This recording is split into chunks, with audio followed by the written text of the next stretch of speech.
దేవుని పిల్లలరా, చేరవచ్చిన మీ అందరికీ క్రీస్తునామంలో నా శుభాలు వందనాలు తెలియజేస్తున్నాను. మరి తమ్ముడు సునీల్ వారి కుటుంబంలో దేవుడు చేసిన మేలు, మరి చిన్న కుమారుడు సాయి జన్మదినం సందర్భంగా మరి వారి కుటుంబం కృతజ్ఞత కూడికగా ఈ ప్రార్థన కూడికను ఏర్పాటు చేయటం జరిగింది. ఆ కుటుంబం కోసం, భవిష్యత్తులో కుటుంబ క్షేమం కోసం దేవుడి పని నిమిత్తమై ఆ కుటుంబం మరింతగా ఎదుగు నిమిత్తము మీ అనుదిన ప్రార్థనలో కుటుంబాన్ని జ్ఞాపకం చేసుకోవాల్సిందిగా తెలియజేస్తున్నాను. దేవుని పిల్లలరా, సహజంగా భూమి మీద ఉన్న మనుషులు సంతోషాలను ఇష్టపడతారు, ఆనందాలను ఇష్టపడతారు. పుట్టినరోజు అనగానే శుభాలు పలకాలి, శుభంగా ఉండాలి, సంతోషంగా ఉండాలి, ఆనందంగా ఉండాలి అన్న ఆలోచనతో మాత్రమే సమాజం అంతా బ్రతుకుతుంది. బైబిలు దేవుడు రాయించి మన చేతుల్లో పెట్టిన విధానం మనం ఆలోచిస్తేనండి, లోకం ఏదైతే ఆలోచిస్తుందో దానికి భిన్నంగా దేవుడు మాట్లాడతాడు. లోకం ఏదైతే నమ్ముతుందో అది తప్పు అని దేవుడు మాట్లాడతాడు. చివరికి దేవుడు చెప్పింది సత్యం అవుతుంది, దేవుడు చెప్పిందే నిజమవుతుంది, దేవుడు చెప్పిందే కళ్ళ ముందు జరుగుతుంది.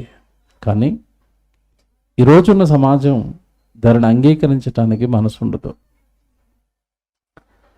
దేవుని పిల్లలరా, చాలామంది పోస్టర్ చూసి జన్మదినం సందర్భం కదండి, పుట్టినరోజు కదా, కానీ టైటిల్ ఏమని వేశారు చెప్పండి? టైటిల్ ఏమని వేశారు తెలుసా? చనిపోతే బ్రతుకుందా. ఇదేటండి పుట్టినరోజు ఇలాంటి టైటిల్ వేశారు అని చాలామంది అడిగారు. నిజంగా తమ్ముడు సునీల్ ధైర్యానికి మెచ్చుకోవాలి. ఎందుకంటే మీటింగ్ పెట్టి టైటిల్ అడిగినప్పుడే నన్ను ఏమని అడిగాడంటే, మరణం గురించి టైటిల్ ఇవ్వండి అన్నట్టు. నిజంగా అది ధైర్యం కదా. పుట్టినరోజు సందర్భంగా అది ఏం చెప్పించాలనుకుంటున్నారు? మరణం గురించి. ఎందుకు అంటే కాస్త వాక్యం పైన అవగాహన ఉంటేనండి ఇలాంటి ఆలోచనలే ఉంటాయి. వాక్యం తెలియని వాళ్ళు ఆలోచిస్తారు. శుభాలు, అశుభాలు, చావు, పుట్టుక, జీవితం ఇవన్నీ కూడా దేవుడి చేతుల్లో ఉన్నాయి. నువ్వు శుభాలు పలికినంత మాత్రాన శుభము జరగదు, నువ్వు అశుభం పలికినంత మాత్రాన అశుభము జరగదు. నీ నోటి మాటను బట్టి ఏది జరగదు, నా నోటి మాటను బట్టి ఏది జరగదు. శుభం జరిగించాలన్నా అశుభం జరిగించాలన్నా ఎవరు జరిగించాలి? దేవుడు జరిగించాలి. మనుషుల మాటలకి మనం ఎందుకు భయపడాలి? బైబిల్లో ప్రసంగ గ్రంథంలో జన్మదినం గురించి మాట్లాడతాడు దేవుడు, మరణదినం గురించి మాట్లాడతాడు. ఈ రెండింటిలో ఏది మేలు అంటున్నాడో ఒకసారి బైబిల్ తీయండి. అంటే వాక్యం తెలిస్తే ఆలోచనలు మారతాయి అనడానికి ఒక ఉదాహరణ మీకు చూపిస్తున్నాను. ప్రసంగ గ్రంథంలో ఒక మంచి మాట ఉంటుంది, 7వ అధ్యాయం. దయచేసి అందరూ బైబిల్ తీసుకోండి. ప్రసంగి గ్రంథం 7వ అధ్యాయము 1వ వచనం చూద్దాం. సుగంధ ధైర్యము కంటే మంచి పేరు మేలు, ఒకని జన్మదినము కంటే మరణదినమే మేలు. చూసారా బైబిల్ ఎలాగుందో? ఒకని జన్మదినము కంటే మరణదినమే మేలు అంటే అర్థం ఏంటి? ఇప్పుడు జన్మదినం గొప్పది అంటున్నాడా, మరణదినం గొప్పది అంటున్నాడు దేవుడు? ఏమంటే జన్మ గొప్పదన్నాడా, చావు గొప్పదన్నాడా? ఈ ప్రపంచ మానవాళికి రక్షణ వచ్చింది యేసుక్రీస్తుల వారి జన్మతోనా, మరణంతోనా? దేంతో వచ్చింది చెప్పండి? మరణంతో. అందుకే దేవుడు రాయించిన మాట, ఒకని జన్మదినము కంటే మరణదినమే మేలు. అంటే మేలు ఎందులో ఉంది అంటే ఇప్పుడు మరణంలో ఉంది, నీ ముగింపులో ఉంది, నీ జీవితం భూమి మీద ఎలా గడిచిందా అన్న దాంట్లో ఉంది. కనుక ఈ టైటిల్ వేయడానికి గల కారణం మీకు చెప్పాను. అంటే వాక్యం అర్థమైతే మరణం గురించి ఎక్కువ ఆలోచించాలి, మరణ సంగతులు ఎక్కువగా ధ్యానించాలి. కారణం ఏంటంటే ఆ మరణంతో ఈ భూమి మీద నీ జీవితం అనేది ముగిసిపోయింది. అది తర్వాత ఏంటో నీకు తెలుసుకోకపోతే జన్మలు పుట్టినరోజులు జరుగుతూనే ఉంటాయి, రోజులు గడుస్తూనే ఉంటాయి. మరణం ఒకసారి వచ్చిందనుకోండి, తిరిగి రాని లోకానికి వెళతావు, మార్చుకోలేని పరిస్థితులు ఏర్పడతాయి, నేర్చుకోవడానికి ఏముండదు, కళ్ళ ముందు ఎవరూ ఉండరు. అలాంటి భయంకరమైన పరిస్థితులు మరణం తర్వాత వస్తాయి కనుక మరణాన్ని గురించిన వాస్తవాలు భూమి మీద ఉండగానే మనిషి నేర్చుకోవాలి. అందుకే బైబిల్ ఎంత చక్కటి మాట చదువుకున్నారు ఇప్పుడు మీరు.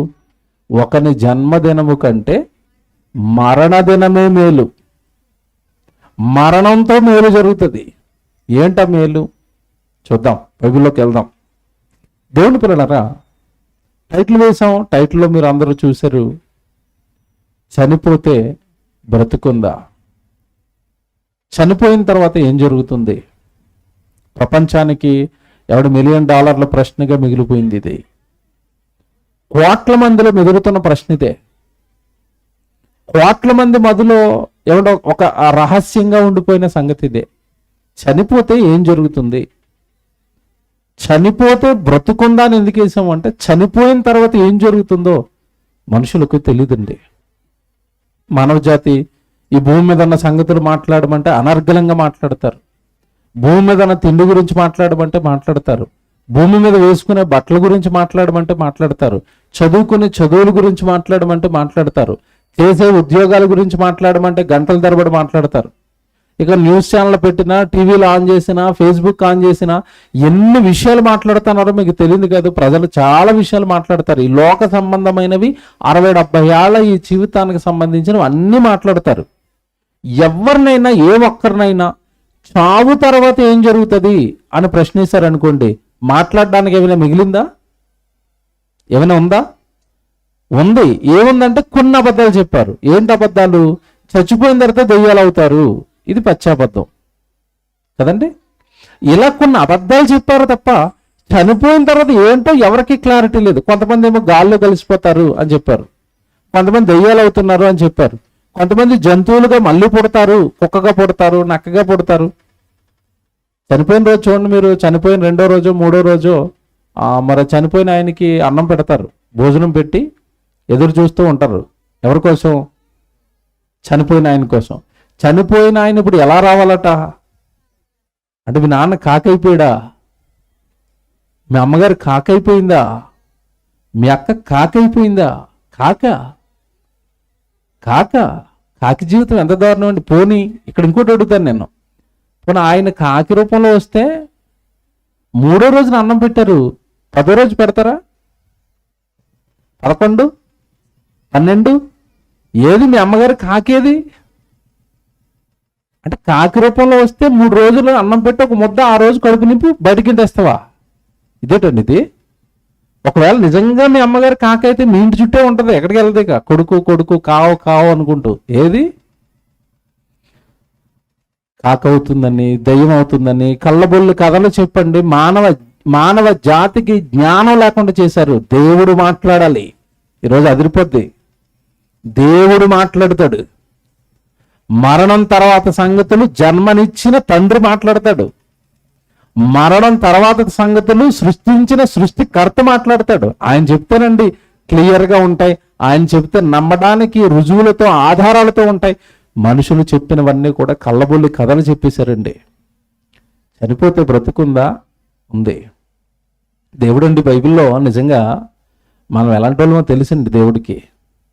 మన ఇంట్లో ఎవరింట్లోనైనా మరణం జరిగిందనుకోండి, అందరూ ఏం చేస్తాం చెప్పండి? మనం బాగా చెప్పాలి. అందరూ ఏం చేస్తారమ్మా? ఏడుస్తారు, అన్నం తినరు, టీ తాగరు, పడుకోరు, నిద్రపోరు, పని చేయరు, భర్తకు అన్నం పెట్టరు, పిల్లలకు వంట వండరు. ఇంకా అసలు దుఃఖం దుఃఖం దుఃఖం. చనిపోయాడు. మనం ఇలా ఏడుస్తామని, మనం ఇలా బాధపడతామని దేవుడు బైబిల్లో మాట చెప్తున్నాడు. చాలా జాగ్రత్తగా చదవాలి. ఈరోజు నేను చూపించే ప్రతి మాట. మనం ఏడుస్తామని తెలిసే దేవుడు ఒక మాట రాశాడు బైబిల్లో. మీరు ఏడుస్తారు నాకు తెలుసు అని చెప్పి ఓ మాట మాట్లాడుతున్నాడు చూడండి. తెస్సలోనికీయులకు రాసిన మొదటి పత్రిక 4వ అధ్యాయము 13వ వచనం చూడండి అందరూ.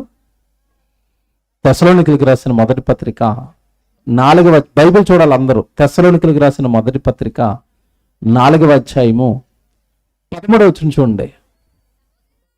సహోదరులారా, నిరీక్షణ లేని ఇతరుల వలె మీరు దుఃఖపడకుండు నిమిత్తము అంటే అర్థం ఏంటి?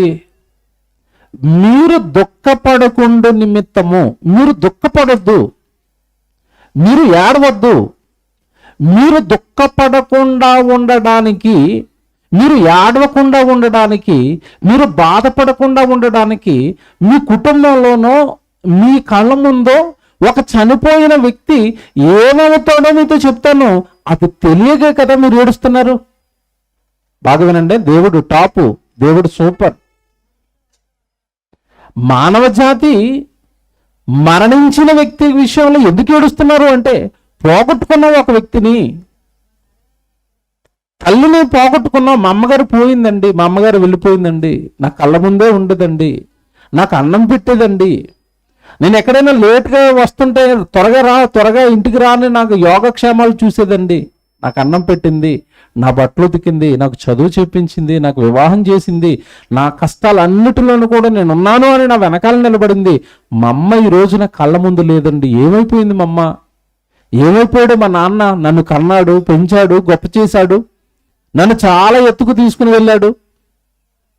నన్ను ఇంతగా కని పెంచిన మా నాన్న ఏడు నాకు కనపడటం లేదు, ఏడి అని నువ్వు ఏడుస్తావు కదా, నువ్వు బాధపడతావు కదా. నిరీక్షణ లేని ఇతరుల వలె మీరు దుఃఖపడకుండా నిమిత్తము, మీరు ఏడవకుండా ఉండడానికి. ఎందుకు ఏడుస్తున్నారు? సహజంగా మనం ఆలోచిద్దామండి. ఏమండి, మెసేజ్ని ఎలా ఆలోచించాలంటే ప్రాక్టికల్గా మనం ఆలోచిద్దాం. మన ఇంట్లో ఎవరో ఒకరిని పోగొట్టుకున్నాం. పోగొట్టుకుంటే మనం ఏం చేస్తాం చెప్పండి? ఏడుస్తున్నారు. ఎందుకు ఏడుస్తున్నారు? కారణం చెప్పాలి నాకు. ఎందుకు ఏడుపు వస్తుంది? మిమ్మల్ని మీరు ప్రశ్నించుకోండి, ఎందుకు ఏడుతున్నారు? మీ ఇక్కడ కూర్చున్న వాళ్ళు అందరూ కూడా ఖచ్చితంగా ఏడ్చిన వాళ్ళే. ఏడవని వాళ్ళు ఎవరు ఉంటారు? ఖచ్చితంగా ఏడ్చిన వాళ్ళే కదా. ఎందుకు ఏడ్చారు? మా అన్నయ్య చచ్చిపోయాడండి, ఏడుస్తున్నావు. ఎందుకు ఏడుస్తున్నావు అంటే, మా అన్నయ్య లేడు, కొడుకు చచ్చిపోయాడండి. కొడుకు కోసం ఎందుకు ఏడుతున్నావు అంటే, మా కొడుకు లేడు. ఇక్కడ విషయం ఏంటో తెలుసా? లేడు అన్నది ఒక బాధ అయితే, ఎక్కడున్నాడో తెలియని బాధ మరింత వేధిస్తుంది. అవునా? ఏడు ఏమైపోయాడు తెలీదు. ఎవరిని అడిగినా ఏడు మా అన్న చనిపోయాడు ఏమైపోయాడు, మా అమ్మ చనిపోయింది ఏమైపోయింది, మా నాన్న చనిపోయాడు ఏమైపోయాడు, ఎవడేం చెప్తాడో లోకంలో? చెప్పడు. నా కళ్ళ ముందు ఉన్నాడు మా నాన్న చనిపోయాడు, ఏమైపోయాడు తెలీదు. శ్మశానంలో పడుకున్నవాడు మా నాన్న అనుకుంటే, కాదు అది శవం, లేవదు, మాట్లాడదు, పలకరించదు. పలకరించేవాడు, మాట్లాడేవాడు, నాతో ఉండేవాడు లేడు. ఏమైపోయాడు, ఎక్కడికి వెళ్ళాడు తెలీదు. ఎవడు బాగా వినండి మీరు దేవుడి మాట. నిరీక్షణ లేని ఇతరుల వారే మీరు దుఃఖపడకుండా నిమిత్తం అంటే, మీరు ఏడుస్తున్నారు కదా, చనిపోయిన వారి విషయంలో మీరు ఏడుస్తున్నారు కదా, మీరు బాధపడుతున్నారు కదా. ఎందుకు ఏడుస్తున్నారు అంటే, ఆ చనిపోయిన వాళ్ళు ఏమైపోయారో తెలియక బాధపడుతున్నారు కదా, ఎక్కడికి వెళ్ళారో తెలియక బాధపడుతున్నారు కదా, ఎలా ఉన్నారో తెలియక బాధపడుతున్నారు కదా, ఇప్పుడు ఏం చేస్తున్నారో తెలియక మీరు బాధపడుతున్నారు కదా. ఇక మీరు ఏడవకండి, మీరు దుఃఖపడకండి. ఆ చనిపోయిన వారి గురించి నేను చెప్తాను, మీరు ఏడకండి, బాధపడకండి. వాళ్ళ యోగక్షేమాలు చెప్తాను, వాళ్ళు ఎలాంటి పరిస్థితుల్లో ఉన్నారో చెప్తాను. అదే కదండి అక్కడ మాట. చదువుదాం, బైబిల్ చదువుదాం. తెస్సలోనికీయులకు రాసిన మొదటి పత్రిక 4వ అధ్యాయము 13వ వచనం. సహోదరులారా, నిరీక్షణ లేని ఇతరుల వల్ల మీరు దుఃఖపడకుండా నిమిత్తము నిద్రించుచున్నారు అన్నాడా, చనిపోయారు అంటున్నాడా? నిద్ర అంటే ఏంటి చెప్పండి? నిద్రపోవటం అంటే ఏంటి? ఇప్పుడు ఈ నిద్రపోతున్నాడండి, 1 గంట తర్వాత 2 గంటల తర్వాత బాబు లెగు అంటే లెగుతాడా? లెగుస్తాడు. ఇప్పుడు లేచి నిద్రపోతున్న వాడు కాళ్ళ దగ్గర కూర్చొని ఏడుతారండి. ఈ నిద్రిస్తున్న వాళ్ళు, చనిపోయిన వారు ఏమవుతున్నారో చెప్తాను. నిద్రించిన వారిని గూర్చి తెలియకుండా మాకు ఇష్టం లేదు అంటే అర్థం ఏంటంటే, మీకు అందరికీ చెబుతాము చనిపోయిన తర్వాత ఏం జరుగుతుందో, చనిపోయిన వారు ఏమవుతారో చెబుతాను. వాట్ వండర్ఫుల్ బైబిల్ అండి. అంటే లోకం ఎక్కడ ఆగిపోయిందో, లోకానికి ఏ విషయాలైతే తెలియదో, లోకం ఎక్కడైతే దుఃఖపడుతుందో, లోకం ఎక్కడైతే బాధపడుతుందో, లోకం ఏ విషయాన్ని అర్థం చేసుకోలేకపోయిందో, లోకానికి ఏ సంగతులు రహస్యాలుగా మరుగైపోయాయో వాటన్నిటిని విప్పి చెబుతుంది బైబిల్. పౌలు గారు తొలి శతాబ్దంలో ప్రభు మరణానంతరం సంఘాన్ని కట్టిన తర్వాత సంఘానికి చెబుతున్న మాట ఇది. తెస్సలోనికలో ఉన్న సంఘానికి చెబుతున్న మాట, సహోదరులారా ప్రభువుని నమ్మిన వారులారా, మీరు నిరీక్షణ లేని ఇతరుల వల్ల దుఃఖపడకండి. ఏడుస్తున్నాడు అంటే మరణం తర్వాత ఏం జరిగిందో తెలియక వాడు ఏడుస్తాడు. మరణం తర్వాత పరిస్థితులు ఏంటో అర్థం కాక, మరణం తర్వాత ఎవరు ఎక్కడున్నారో తెలియక వాళ్ళు ఏడుస్తారు, వాళ్ళు బాధపడతారు. మీరు అలా బాధపడకండి అంటున్నాడు. మీరు దుఃఖపడకండి అంటున్నాడు. మీరు అలాంటి ఆలోచించకండి అంటున్నాడు. ఆలోచిద్దాం, మన దేవుడిని అడుగుదాం. కళ్ళ ముందు కదులాడుతున్న మనుషులు కళ్ళ ముందు నుంచి వెళ్ళిపోయేసరికి ఎవరికైనా దుఃఖం వస్తుంది. కానీ ఆ దుఃఖంలో మీరు లోతుగా ఆలోచిస్తే మీరు దుఃఖపడొద్దు, వాళ్ళు నిద్రిస్తున్నారు అన్న ఒక మంచి గ్యారంటీని దేవుడిని నమ్మిన పిల్లలకి దేవుడిచ్చాడు ఆ వచనంలో. దేవుని పిల్లరా, ఈరోజు లోకంలో మరణాలు జరుగుతున్నాయి. ఎంతటి భయంకరమైన మరణాలు మీకు తెలియదు కాదు. నిన్నగాక మొన్న ఒక చావు చూసామండి. ప్రియుడితో ఏమండి చెల్లి తిరగడానికి ఎవరిని చంపేసింది? అక్కడిని చంపేసింది. చూశారు కదా, అక్కడ చంపేస్తారట. అక్రమ సంబంధాల కోసం తల్లి పిల్లల్ని చంపేసింది. చూడటం లేదు మనం. తండ్రిని చంపేస్తున్నారు ఆస్తుల కోసం. అన్నదమ్ములను ఒకరు వాళ్ళ వాళ్ళ వాళ్ళ ఆస్తి తగాదాల కోసం ఒకరినొకరు చంపుకుంటున్నారు. అంటే చావు ఏమన్నా ఒకప్పుడు ఎక్కడో ప్రమాదాల రూపంలోనో ఏదో తెలియని రోగాల రూపంలోనో వచ్చేది. ఈరోజు చావు ఎలాగ వస్తుందంటే నా అనుకున్న వాడి రూపంలోనే చావు వస్తుంది. రావటం లేదు. ఏమంటే ఆ రోజు మీరు ఆ వార్త చదివారు కదా, అక్క అనుకుంటుందండి చెల్లి చంపుతుందని. అని అక్క అసలు ఊహిస్తుందా? ఏడు సొంత వాళ్ళు చంపేస్తారా? సొంత వాళ్ళు కూడా చావుని తెస్తారా? స్వకీయులు నాని నమ్ముకున్న వాళ్ళే ఏమన్నా పీక పిసికి చంపేస్తారా? మందు తాగించి చంపేస్తారా? మీరు బాగా ఆలోచించండి. అసలు ఇలాంటి చావులు ఒకప్పుడు ఊహించేవాడు మనం. ఇలాంటి సమాజం ఇంతటి ఏమైనా భయంకరంగా మారుతుందని అసలు ఏనాడైనా అనుకున్నారా? ఒకప్పుడు కుటుంబంలో చెల్లి కోసం అక్క ప్రాణం పెట్టేది, అక్క కోసం చెల్లి ప్రాణం పెట్టేది, ఒకరినొకరు కలిసి ఉండేవారు. ఎవరు ఒకరి కుటుంబంలో ఏమైనా కష్టాలు వస్తుంటే చెల్లి కుటుంబంలో కష్టం వస్తే అక్క వచ్చేది, అక్క కుటుంబంలో కష్టం వస్తే చెల్లి వచ్చేది. ప్రేమానురాగాలతో నిండిన ఒకనాటి సమాజం ఎక్కడ? ఎవరు ఈరోజు స్వప్రయోజనాల కోసం, సొంత ఆలోచనల కోసం అక్క చెల్లిని చంపేయటం, చెల్లి అక్కను చంపేయటం, చావు తరుముకొస్తున్న రోజులు ఇవి. ఒక పక్క భయంకరమైన రోగాల రూపంలో, భయంకరమైన వ్యాధుల రూపంలో, ప్రమాదాల రూపంలో, తింటున్న తిండి సరిగా లేక మరణం అనేది మనిషిని ఎప్పుడు పలకరిస్తుందో తెలియదండి. కానీ ఈరోజు మనిషి చావు తర్వాత ఏం జరుగుతుందని తెలుసుకునే ఆసక్తి కానీ, చావు తర్వాత సంగతుల మీద ఆలోచన కానీ చేయకుండా నిబ్బరంగా మనిషి ఈరోజు భూమి మీద ఉండిపోయాడండి. నిబ్బరంగా ఉండిపోయాడు. మీకు మాట చెప్తానండి, జాగ్రత్తగా వినండి. చావు అంటే ఏంటనుకుంటున్నారు? కళ్ళ ముందు కనబడుతున్న మనుషులు ఎవరు కనబడరుగా.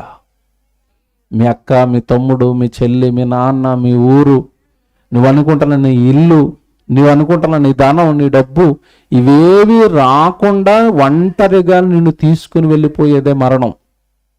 ఆ మరణానికి ముందు, మరణం తర్వాత ఏం జరుగుతుందో తెలుసుకొని బ్రతుకుని గనక చక్కబెట్టుకోకపోతే, మరణం తర్వాత సంగతులు నేర్చుకొని ఆ మరణాన్ని ఎదుర్కోవడానికి సిద్ధపడకపోతే ఏమంటే ఈరోజు జీవితాలు దౌర్భాగ్యం అయిపోతాయి. ఎందుకంటే ఆ మరణం ఎప్పుడు పలకరిస్తుందో తెలియదు. ఇప్పుడు నేను చెప్తున్న మాటలను అప్పుడు అర్థమవుతాయి, కానీ అప్పుడు చక్క పెట్టుకోవడానికి కానీ, బాగు చేసుకోవడానికి కానీ జీవితంలో ఇంకా అలాంటి అవకాశాలు కూడా అప్పుడు ఉండవు. ఏమంటే ఈరోజు మాట్లాడుతాను, మీకు జాగ్రత్తగా వినండి. చావు గురించి కానీ, మరణం గురించి కానీ ఏమంటే ప్రజలు వినడానికి ఇష్టపడరండి. అసలు వినడానికే ఇష్టపడరు. నేను మాట్లాడుతున్నాను. చావు వార్తలు అంటే చెవులు మూసేసుకుంటున్నారు. చావు ఏదైనా శవం వెళ్తుందని కూడా చాలా మంది ప్రబుద్ధులు ఏం చేస్తారంటే డోర్లు వేసేసుకుంటారు, ఇంటి డోర్లు. ఆ రోడ్డంప శవం వెళ్తుంటే డోర్లు మూసేసుకునే వాళ్ళు, చెవులు మూసేసుకునే వాళ్ళు. నేను అడుగుతున్నాను, నువ్వు చెవులు డోర్లు మూసేసుకుంటే నీకు చావు రాదా? మూసేసుకున్నావు కదండి, అది దూరంగా పారిపోతా. ఈ డోర్లు వేసుకున్నాడు నీకు లోపలికి వెళ్ళలేనండి అని నీ దగ్గర రావటం మానేస్తుందా? నువ్వు డోర్లు వేసుకున్నావు వస్తుంది, చెవులు వేసుకున్నావు వస్తుంది, ఏం వేసుకున్నావు ఒక రోజు నిన్ను పలకరించక తప్పదు. నేను అడిగేది ఏంటంటే, వస్తుందని పారిపోతావా, వస్తున్న దాన్ని ఎదుర్కోవడానికి సిద్ధపడతావా? బాగా ఆలోచించండి. అది వచ్చేస్తుంది వచ్చేస్తుంది వచ్చేస్తుంది నువ్వు పారిపోతే రాక మానేస్తుందా? రాక మానదు కదా. అంటే ఇప్పుడు నువ్వేం చేయాలి? వచ్చేదాన్ని ఎదుర్కోవడానికి సిద్ధపడాలి. ఆ వచ్చే మరణం ఏంటో ఆలోచించాలి. ఆ మరణం వచ్చే దగ్గర నువ్వు ఏమైపోతావో ఆలోచించాలి. ఇది ఆలోచించాలి. కానీ ఏమన్నా నాకు చావొద్దు, చావు వార్తలొద్దు, మరణ వార్తలొద్దు. చాలామంది అండి మీటింగ్స్కి టైటిల్ అడిగినప్పుడు ఈ చావు గురించి కానీ మరణం గురించి కానీ ఇస్తే చాలామంది ఇష్టపడరు. వద్దులేండి అన్న, ఇలాంటి వద్దు, చావు గురించి మరణం గురించి ఎవరు వినరు. వినకపోతే పెద్ద నష్టం జరుగుతుంది. వినకపోతే ఒక భయంకరమైన భయంకరమైన కష్టంలోనికి నువ్వు వెళ్ళిపోతావు. ఈ జ్ఞానాన్ని కనుక నువ్వు నేర్చుకోకపోతే, వినకపోతే, మరణం అనేది నీకు వచ్చేదాని గురించి నేర్చుకున్నట్టు నీకు రాదా? పోనీ ఆ సబ్జెక్ట్ నాది కదండి, మా జీవితంలో కానీ మా కుటుంబంలో కానీ అసలు మరణాలు ఉండవు, మాకు చెప్పకండి అంటే చెప్పడం మానేస్తాం.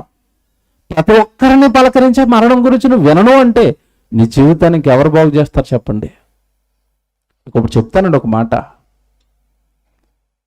దుఃఖపడుతున్నాం, మరణం అనేసరికి దుఃఖపడుతున్నాం, మరణించిన వాళ్ళ కోసం దుఃఖపడుతున్నాం అంటే కారణం ఏంటంటే ఏం జరుగుతుంది అంటే, నేను బాగా లోతుగా ఆలోచించండి. ఎందుకు ఏడుస్తారు అంటే, స్కూల్కి వెళ్ళిన పిల్లవాడు ఇంటికి రావాలి, ఇంటికి రాకుండా తప్పిపోయాడు అనుకోండి, రాలేదు ఇంటికి, వెతుకుతారు పిల్లోడు రాలేదండి, రెండో రోజు రాలేదు, మూడో రోజు రాలేదు, నాలుగో రోజు రాలేదు. బాగా వినండి, రాకపోయేసరికి ఇంట్లో ఉన్న అమ్మకు కానీ నాన్నకు కానీ అన్ని ఎవరి జ్ఞాపకాలు వస్తూ ఉంటాయి? వాడివే. ఈ టైం స్కూల్ నుంచి వచ్చేవాడండి, ఇక్కడ షూలు ఇప్పేవాడండి, ఇక్కడ మొహం కడుక్కునేవాడండి, ఇక్కడ కూర్చుని టిఫిన్ తినేవాడండి. ఇంతేనా? ఎక్కడున్నాడోనండి, తింటున్నాడో లేదో, ఎవరి దగ్గర ఉన్నాడో, హాస్పిటల్లో ఉన్నాడో, రోడ్డు మీద ఉన్నాడో, అసలు బ్రతుకున్నాడో లేదో, ప్రాణాలతో ఉన్నాడో లేదో, ఎవరికైనా వాడికి అన్నం పెడుతున్నారో లేదో, ఏమైపోయాడో ఏడుస్తుందా తల్లి? ఏడుస్తుంది. బాగా ఆలోచించండి, ఎందుకు ఏడుస్తుంది? కళ్ళ ముందున్నవాడు ఎక్కడున్నాడో తెలీదు, ఏం చేస్తున్నాడో తెలీదు, తిన్నాడో లేదు, ఉన్నాడో లేదో తెలీదు, ప్రాణాలతో ఉన్నాడో చచ్చిపోయాడో కూడా ఏమీ తెలీదు. ఏమీ తెలియనప్పుడు ఏడుస్తుంది. ఓ 4 రోజులకి ఫోన్ వచ్చింది, ఏమని?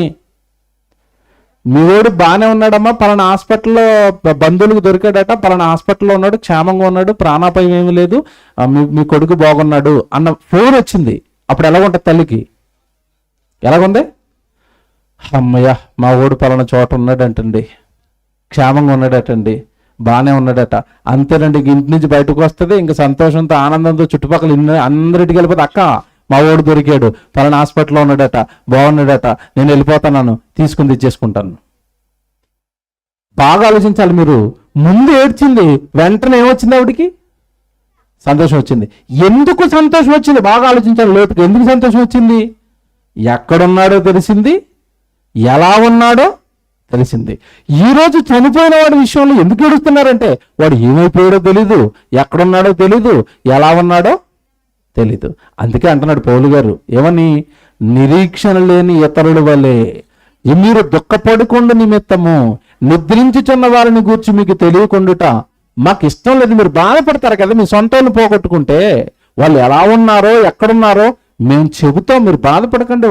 వాళ్ళ ఇన్ఫర్మేషన్ అంతా, వాళ్ళ డేటా అంతా మీకు ఇస్తాం అంటున్నాడు. బాగుందండి. బట్ వండర్ఫుల్ బైబిల్ అండి.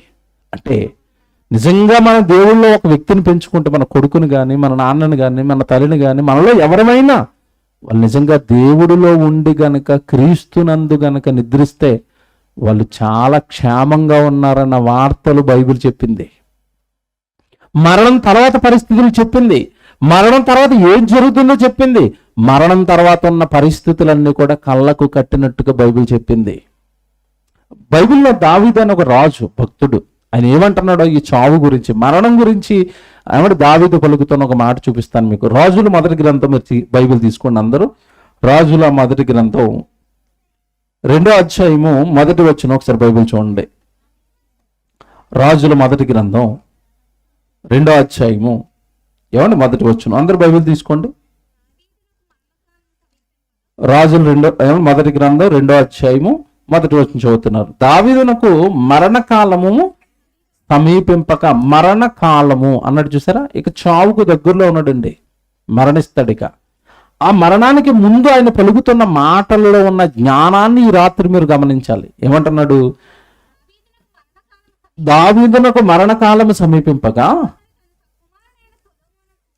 అతడు తన కుమారుడైన సొలొమోనుకు ఇలాగు ఆజ్ఞ ఇచ్చెను, లోకులందరూ పోవలసిన మార్గమున నేను పోవుచున్నాను.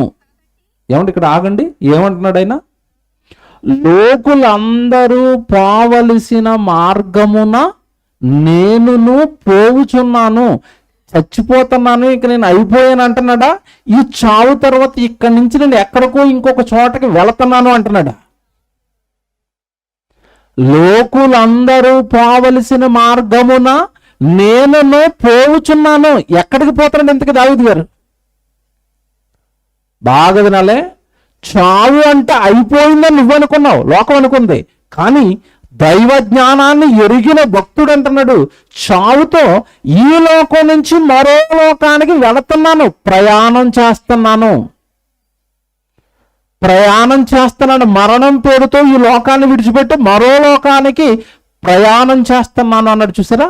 లోకులందరూ పోవలసిన మార్గమున నేను పోవుచున్నాను, పోతున్నాను. మరణం పేరుతో పోతున్నాను మరో లోకానికి.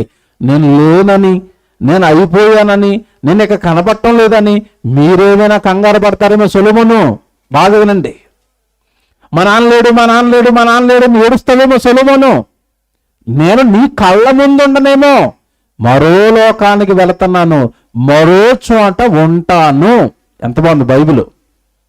భక్తుల సాక్ష్యం ఎంత బాగుంది, భక్తుల ధైర్యం ఎంత బాగుంది. మరణంలో భయపడిపోవటం లేదండి, అల్లాడిపోవట్లేదు దావీదేమి. అయ్యో నాకు చావు వచ్చేస్తున్నాడు సొలొమోను, మొత్తం మీద మరి పక్కన ఉన్న డాక్టర్లందరినీ తీసుకురా, ఆ దేశంలో ఉన్న డాక్టర్లందరినీ పిలిపించు, నేను చావకూడదు, నాకు మొత్తం మీద మరలా నేను లేచిపోవాలి, నేను ఆరోగ్యవంతుని అయిపోవాలి, నాకు చావు రాకూడదు అని ఏమన్నా చావుకు గజగజ భయపడిపోతున్నాడు దావీదు. ఎంత సింపుల్గా చెప్తున్నాడండి. కొడుకుని పిలిచి అంటున్నాడు, నాయనా నా పని అయిపోయింది ఇక ఈ లోకం నుంచి వెళ్ళిపోతున్నాడు. జాగ్రత్తగా ఉన్నాడు. ఈ లోకం నుంచి వెళ్ళిపోతున్నాడు అంతే. నేను అంతమైపోలేదు, నా జీవితం ముగిసిపోలేదు. లోకులందరూ పోవలసిన మార్గమున నేనును పోవుచున్నాను, మరో చోటకి వెళుతున్నాను. ఇప్పుడు నేను అడుగుతాను, జాగ్రత్తగా వినండి. పక్కూరికి ఏదో పని మీద ఈ ఊరు నుంచి మీరు బయలుదేరి వెళ్తున్నారు. వెళ్ళేటప్పుడు అందరిని పిలుచుకొని, నేను మరి పక్కూరికి వెళ్తున్నాను, కొంచెం నా గురించి 4 రోజులు ఏడవండి అంటారా? ప్రయాణం చేసేటప్పుడు అంటే ఏడుస్తారా? ప్రయాణం చేసేటప్పుడు గోల చేస్తారా? ఒకవేళ ప్రయాణం చేస్తున్నప్పుడు ఏడుతున్నారు అనుకోండి, ఆ ఏడ్చే వాళ్ళని ఏమంటారు చెప్పండి? ఎవరు ఏడుస్తారు చెప్పండి? పోనీ మీరు బాగా ఆలోచించి. చిన్నపిల్లలు ఏడుతారండి గుంటలు. ప్రయాణానికి ఎవరు ఏడుతారు? ఊర్లకి వెళ్ళడానికి, ఊర్లు తిరగడానికి ఎవరు ఏడుతారు? నేను బస్సు ఎక్కనని ఏడుతాడు ఎవరు? చిన్నపిల్లడు ఏడుతాడండి. ఇంత ఎత్తిపోతారు, నేను బస్సు ఎక్క నాకు భయం అని ఏడుతున్నాడు అనుకోండి. పిల్లడు ఏమనాలి? వెళ్ళి చావు కూడా నిన్ను మరో లోకానికి తీసుకెళ్ళి, అది ఒక బస్సు, అది ప్రయాణం ఎక్కువ, మరణం ఎక్కుపో. మరణానికి ఎక్కిపోతే ఇంకొక లోకానికి అది నేను తీసుకెళ్తుంది. అక్కడ నేను క్షేమంగా ఉంటావు. భూమి మీద దేవుడి కోసం బ్రతికితే సుమా, నువ్వు దేవుని నమ్మితే సుమా, దేవుడు జీవించమన్నట్టుగా జీవిస్తే సుమా, అందరికీ కాదు మళ్ళీ క్షేమం. చెప్తాను ముందుకెళ్ళేసరికి. ఏమండి, రోజు లోకమంతా కూడా నండి పచ్చి అబద్ధాలను నమ్మిందండి. ఏంటి అబద్ధాలు అంటే, చచ్చిపోయినోడు మళ్ళీ తిరిగి వస్తాడు అని, మా కళ్ళ ముందే కనపడతాడు అని, కళలో కనపడుతున్నాడని, ఇంటి ముందు ఏదో రూపంలో కనపడ్డాడని, ఇవన్నీ కూడా సృష్టికర్త బైబిల్ను రాయించిన దేవుడు ఇవేవి కూడా బైబిల్లో చెప్పలేదు. ఇవన్నీ కూడా మన నమ్మకాలు, మన మూఢనమ్మకాలు తప్ప దానికి ఎక్కడ కూడా రుజువు కూడా కనపడదు మీకు. బైబిల్లో మాట చూపిస్తాను. ఈ చనిపోయిన వాళ్ళ గురించి ఆ దేవుడు ఏమంటున్నాడు? ఇర్మియా గ్రంథం 22వ అధ్యాయం 10వ వచనం, ప్రయాణం అన్నాడు గనక, మరణం అనేది మరో లోకానికి ప్రయాణం అన్నాడు గనక, ఈ ప్రయాణం గురించి మాట్లాడుతాను ఏమంటున్నాడు చూడండి. ఇర్మియా గ్రంథం 22వ అధ్యాయము 10వ వచనం చూడండి. ఇర్మియా గ్రంథం 22వ అధ్యాయము 10వ వచనం, చనిపోయిన వాళ్ళని గురించి ఆడవద్దు. చూసారు అలా మాట్లాడుతున్నాడు. చనిపోయిన వాళ్ళని గురించి ఆడవద్దు. ఎందుకంటే అతడు ఈ లోకం నుంచి మరో లోకానికి ప్రయాణం చేస్తున్నప్పుడు ఎందుకు ఏడుస్తున్నావు? అతను లేకుండా పోలేదే, అతడు ఉంటాడు, ఈ లోకంలో లేడేమో, నీ కళ్ళ ముందు లేడేమో, ఎడబాటుకి ఏడుస్తున్నావేమో తప్ప అతడు లేడని మాత్రం ఫిక్స్ అయిపోయిన ఏడవద్దు. ఉన్నాడు. మరణం తర్వాత బ్రతుకుంది, మరణం తర్వాత మరో లోకం ఉంది, మరణం తర్వాత మరొక పరిస్థితులు ఉన్నాయి. అవన్నీ రాశాడు కదా బైబిల్లో దేవుడు. ఇప్పుడు కిందకి వెళ్ళేసి ఒక అద్భుతమైన మాట చెప్తాడు చూడండి. చనిపోయిన వారిని గురించి మీరు ఏడవద్దు, వారిని గురించి మీరు అంగలార్చవద్దు, వెళ్ళిపోతున్న వారిని గురించి బహురోధనం చేయడి, వాడు ఇకను తిరిగి రాడు. ఇది అండర్లైన్ చేసుకోండి. ఈ చనిపోయిన వాడట, ఈ ప్రయాణం ఎలాంటిదంటే వన్ వే ప్రయాణం. ఇది అటు వెళ్ళటమే కానీ ఇటు రావటం ఉండదు. మళ్ళీ అది చెప్తున్నాడు అక్కడ. వెళ్ళిపోయాడు కదా ప్రయాణం, ఈ లోకం నుంచి ప్రయాణం చేసి మరో లోకానికి వెళ్ళాడు కదా, అతని గురించి మాట్లాడుతున్నాడు. వాడు ఇకను వాడు తిరిగి రాడు, తన జన్మభూమిని చూడడు. జన్మభూమి అంటే పుట్టినూరు ఉంది కదా, అక్కడే కాకాయ తిరుగుతున్నాడు అని అన్నావు కదా ఇంతకాలం. రాడు. వాడు తన జన్మభూమిని చూడడు. ఏమన్నా కొంతమంది చెప్తారండి, ఎంత సెంటిమెంట్ ఉంటుందంటే చాలామందికి, ఎక్కడో ఆంధ్రలోనో లేదంటే ముంబైలోనో ఢిల్లీలోనో ఎక్కడో పుట్టాడు, హైదరాబాద్లో పని చేసుకోవడానికి వచ్చాడు, ఏదో ప్రమాదం జరిగి చనిపోయాడు. ఇతన్ని పట్టుబట్టి అందరూ ఎక్కడ తీసుకెళ్తారు చెప్పండి? ఎక్కడ తీసుకెళ్ళాలట? ఊరికే తీసుకెళ్ళి సొంతూరులోనే పాతాలట. ఇక్కడ పాతకూడదా? నేను అడుగుతున్నాను. ఇక్కడ చేస్తే ఒప్పుకోడా? ఇప్పుడు మీరు అడగండి, నా సొంత ఊరికి తీసుకెళ్తున్న వాళ్ళని అడగండి, ఎందుకు తీసుకెళ్తున్నారని ఏం చెప్తారు? అతను అక్కడే పుట్టాడు కదండి, ఒకవేళ తిరిగి వస్తే మళ్ళీ అక్కడికే వస్తాడేమో. ఏంటి హైదరాబాద్ గుర్తుండదేమో మళ్ళీ తిరిగి వస్తే. చూసారా, సొంతూరులో చేస్తున్నట్టు కార్యక్రమాలు వస్తేనట సొంతూరుకి వస్తాడట. హైదరాబాద్ గుర్తుండదేమో చచ్చిపోయిన తర్వాత. తను పనిచేసిన ఊరు గుర్తుండదా? ఈ ఏటునండి ఇవన్నీ పెట్టుకుని దేనికి వీళ్ళు చెప్తున్న దేనికి వీళ్ళ నమ్మకాలకి దేనికి ఆధారం ఉండదు. పోనీ నువ్వు జన్మభూమిని సొంతూరులోనే పాతానన్నావు, సొంతూరులోనే పాతావు, మళ్ళీ ఏమన్నా కనపడ్డాడు నీకు? ఆ సొంతూరులో కనపడ్డావు. హైదరాబాద్లో పాతావు, కనపడ్డావు. ఎందుకు కనపడ్డా అంటే దేవుడు చెప్పాడు, నాయన నీకు లోకానికి పంపించిన తర్వాత 60-70 ఏళ్ళు ఆ లోకంలో నువ్వు ఉన్న తర్వాత, నేను బ్రతకమన్నట్టుగా బ్రతికిన తర్వాత ఆ లోకంలో నీ జీవితాన్ని ముగించుకుని నువ్వు మరో లోకానికి వెళ్ళిపోవాలి. తిరిగి మరలా నీ జన్మభూమికి వెళ్ళడానికి కుదరదు. ఇది వన్ వే ప్రయాణం, వెళ్ళటమే, తిరిగి రావటం అనేది ఉండదు. ప్రసంగి గ్రంథంలో కూడా చూడండి, 5వ వచనం చూడండి. ప్రసంగి గ్రంథం 9వ అధ్యాయము 5వ వచనం చూడండి. ప్రసంగి గ్రంథం 9వ అధ్యాయము 5వ వచనం అండి. బ్రతికి ఉండేవారు తాము చతురని ఎరుగుదురు. మనకు తెలియదండి, తెలుసా? బ్రతుకున్న వాళ్ళట తాము చతురని ఎరుగుదురట. ఎరగరా? తెలీదా? తెలిసినా నటిస్తున్నావా? బాగా ఆలోచించండి దేవుడి మాట. బ్రతుకి ఉన్నవారు తాము చతురని ఎరుగుదురు అన్నాడు. తెలీదండి. లోకానికి వెళ్ళి ఎవరి దగ్గరికి వెళ్ళి మీరు చనిపోతారని అడగండి, ఏమంటాడు? ఇవాళ కాకపోతే రేపు, రేపు కాకపోతే ఎల్లుండే, ఈ సంవత్సరం కాకపోతే వచ్చే సంవత్సరం నేనేం చేయాలి?